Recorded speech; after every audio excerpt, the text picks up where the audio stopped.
America का प्रथम केंद्रीय बैंक 1791 से 1811 तक कॉन्टिनेंटल मुद्रा षड्यंत्रकारी तरीके से व्यर्थ साबित करने के बाद इन लोगों ने अमेरिका के नेताओं को समझाया कि अपना खुद का पैसा बनाने से काम नहीं चलेगा और अमेरिका में भी बैंक ऑफ इंग्लैंड जैसा एक केंद्रीय बैंक स्थापित करने की सलाह दी।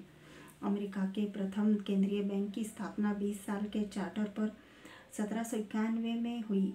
अगले ही साल केंद्रीय बैंक ने पैसे की मात्रा कम करके अमेरिका की अर्थव्यवस्था को क्रैश किया, जिसे 1792 की त्रासदी भी कहते हैं।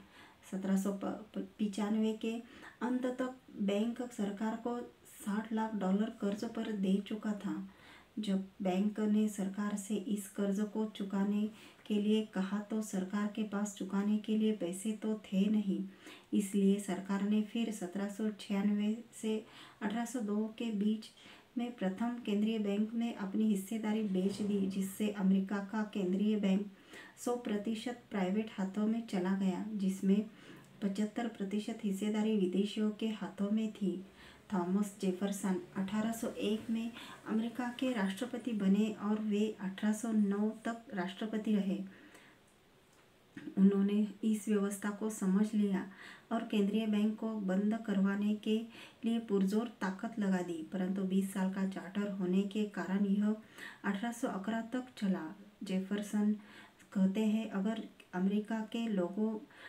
अमेरिका के लोग बैंकों के माध्यम से पैसे का नियंत्रण होने देंगे तो बैंक और उनके आसपास विकसित कॉरपोरेशन पहले महंगाई से फिर उसके बाद मंदी से लोगों को उनकी सभी संपत्ति से वंचित कर देंगे, जब तक उनके बच्चे उनके पिता के कब्जे वाले महाद्वीप पर बेघर न उठे। एक बयान में वे कहते हैं कि मेरा मानना है कि बैंकिंग संस्थाएं हमारी स्वतंत्रता के लिए दुश्मन की सेनाओं से भी बड़ा खतरा है। मुद्रा जारी करने का अधिकार बैंकों से छीनकर लोगों को दे देना चाहिए, जिसके वे सच्चे अधिकारी हैं। एक और अन्य बयान में वे कहते हैं कि काश संविधान में सिर्फ एक बदलाव करना संभव हो, केंद्र सरकार से पैसे उधार लेने की शक्ति छीन लेना। रिथशोल्ड का बदला। जब अमेरिका के प्रथम केंद्रीय बैंक के मुख्य शेयरधारक मेयर एमशेल रोथशिल्ड को ये बात पता चली कि बैंक का चार्टर आगे नहीं बढ़ाया जा रहा है, तो उसने ये धमकी दी कि या तो बैंक के चार्टर को आगे बढ़ाया जाए, नहीं तो अमेरिका अपने आप को एक बहुत खतरनाक युद्ध की स्थिति में पाएगा। रोथशिल्ड ने ब्रिटेन के तत्कालीन प्रधानमंत्री स्पेंसर परसिवल को अमेरिका पर युद्ध छेड़ने के लिए प्रभावित करना चाहा, ताकि अमेरिका में उसका केंद्रीय बैंक चल सके।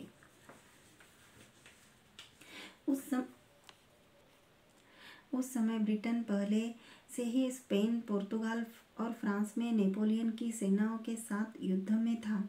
ऐसी स्थिति में प्रधानमंत्री परसिवल कोई नया युद्ध लड़कर अपने देश को और गहरे कर्ज में नहीं डुबाना चाहता था। परसिवल रोथशिल्ड की जिद्द के सामने नहीं झुका और 11 मई 1812 को ब्रिटेन के संसद की लॉबी में रोथशिल्ड द्वारा भेजे गए एक व्यक्ति जॉन बिलिंघम ने प्रधानमंत्री परसिवल की गोली मारकर हत्या कर दी। अगला प्रधानमंत्री रॉबर्ट लिवरपूल युद्ध का प्रबल समर्थक था और अमेरिका में रोथशिल्ड के समर्थक राष्ट्रपति जॉन मेडिसन ने 1812 में ब्रिटेन के साथ युद्ध की घोषणा करवा दी। ये युद्ध 1812 से 1815 तक चला और अपने मुनाफे के लिए रोथशिल्ड द्वारा कराए गए इस युद्ध में 24,000 लोगों की जानें गई। ये युद्ध आर्थिक रूप से अमेरिका को काफ़ी भारी पड़ा। इसमें अमेरिका की 80 लाख की जनसंख्या पर $105 मिलियन का अतिरिक्त कर्ज हो गया, जिसके कारण अमेरिकी सरकार का कर्ज 1812 में जो $25 मिलियन था वो 1815 में बढ़कर 127 मिलियन डॉलर हो गया। फ्रांस के साथ एक हुआ युद्ध की फ्रांस के साथ हुए युद्ध की तरह ये युद्ध भी रोथशिल्ड ने ही करवाया था, और जब उसे ये एहसास हो गया कि अमेरिका में उसका दूसरा केंद्रीय बैंक बन सकता है, तो युद्ध रोक दिया गया।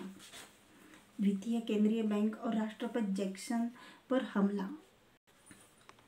अमेरिका के पहले केंद्रीय बैंक के बंद होने के 5 वर्ष के बाद ही 10 अप्रैल 1816 को बैंकर्स अपना दूसरा केंद्रीय बैंक बनाने में सफल हो गए।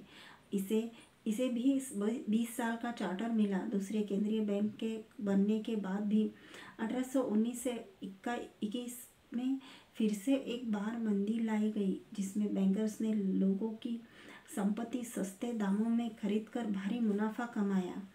1829 में एंड्रयू जैक्सन यह कहते हुए अमेरिका के राष्ट्रपति बने कि वे द्वितीय केंद्रीय बैंक को समाप्त कर देंगे, पर 20 साल के चार्टर की वजह से ऐसा नहीं कर पाए। 1842 के अपने दूसरे चुनाव प्रचार में एंड्रयू जैक्सन का मुख्य नारा ये ही था, एंड्रयू जैक्सन को वोट दो, बैंक खत्म। उन्होंने यह भी कहा कि अगर संविधान ने संसद को पैसे जारी करने का अधिकार दिया है, तो वह अधिकार संसद के खुद के प्रयोग के लिए दिया था, किसी व्यक्ति या कंपनी को सौंपे देने के लिए नहीं। बैंकर्स ने अपनी तरह से पूरी कोशिश की कि उन्हें राष्ट्रपति ना बनाने दिया जाए, परंतु वे एक बार नहीं 2 बार राष्ट्रपति बने। जब 1846 में दूसरे केंद्रीय बैंक का 20 साल का चार्टर खत्म होने वाला था, तो जैक्सन ने उसे आगे बढ़ाने से मना कर दिया और बैंक से सारे सरकारी पैसे निकालकर इसे ध्वस्त कर दिया। उसने देश का सारा कर्ज उतार दिया और साथ में सरकारी खजाने में $5 करोड़ भी बचा लिए। इस तरह जनवरी 1835 में अमेरिका आखिरी बार कर्ज मुक्त हुआ था। जैक्सन लिखते हैं, अगर अमेरिका के लोग मात्र मुद्रा और बैंकिंग व्यवस्था के अन्याय को समझ पाते तो कल सुबह होने से पहले क्रांति हो जाएगी। जैक्सन को 2 बार मारने की कोशिश हुई, पर वह बच गया और इस तरह से अमेरिका के दूसरे केंद्रीय बैंक का अंत हुआ। अब्राहम लिंकन का करिश्मा और उसकी हत्या। अमेरिका में 1861 में काले और गोरे के बीच युद्ध छिड़ गया, जिसे अमेरिकी गृह युद्ध भी कहा जाता है। यह युद्ध बैंकर्स ने ही सुलझाया था ताकि अमेरिका को 2 हिस्सों में बांटकर उन पर आसानी से शासन किया जा सके। 1871 से 1890 तक जर्मनी के चांसलर रहे ऑटो वॉन बिस्मार्क ने लिखा था कि मुझे पूरे विश्वास के साथ पता है कि अमेरिका को अलग अलग राज्यों में बांटने का निर्णय गृह युद्ध से बहुत पहले यूरोप की ऊंची वित्तीय ताकतों द्वारा ले लिया गया था। यह बैंकर्स इस बात से डरे हुए थे कि अगर अमेरिका एक संगठित राष्ट्र के रूप में रहा तो वो आर्थिक और वित्तीय स्वतंत्रता हासिल कर लेगा और यूरोप और पूरी दुनिया पर उनकी आर्थिक सत्ता को समाप्त कर देगा। अमेरिका की सरकार को गृह युद्ध खत्म करने के लिए धन की आवश्यकता थी, पर सरकार के पास पैसों की कमी थी। उस समय अमेरिका के राष्ट्रपति अब्राहम लिंकन थे। लिंकन पैसों के लिए इन्हीं बैंकर्स के पास गए तो उन्होंने इस पैसे पर 24 से 46% सालाना ब्याज की मांग की। इतने अधिक ब्याज की बात सुनकर लिंकन निराश होकर वापस आ गए। राष्ट्रपति लिंकन के सामने एक धर्म संकट था कि अगर कर्ज नहीं लेते तो अमेरिका के 2 टुकड़े हो जाते और अगर ले लेते तो कर्ज के बोझ तले दब जाते। लिंकन की इस परेशानी में उनके एक मित्र एडमंड टेलर ने उनसे पूछा कि आप खुद के पैसे क्यों नहीं छापते, लेकिन लिंकन ने पूछा, क्या हम सच में छाप सकते हैं? जवाब मिला, किसी ने मना किया है? तुरंत लिंकन